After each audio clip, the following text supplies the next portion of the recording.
Rusiya Silahlı Qüvvələrinin Ukraynanın paytaxtı Kiyevə çox kombinasiyalı hava hücumu nəticəsində Azərbaycanın Ukraynadakı səfirliyinin binasına ciddi ziyan dəyib. Raketlərdən biri səfirliyin ərazisinə düşüb və orada böyük bir yarıq əmələ gəlib. Səfirliyin binası da daxil olmaqla divarlarına ciddi zərər dəyib. Divarın bir hissəsi uçub.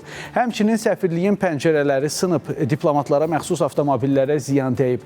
Hadisə yerinə Ukraynanın müvafiq qurumları da gələrək dəyən ziyanı araşdırırlar. Qeyd edək ki, bu artıq birinci hal deyil. Paytaxt Kiyevə hava hücumları nəticəsində Azərbaycanın Ukraynadakı səfirliyinin binası bir neçə dəfə ziyan görüb.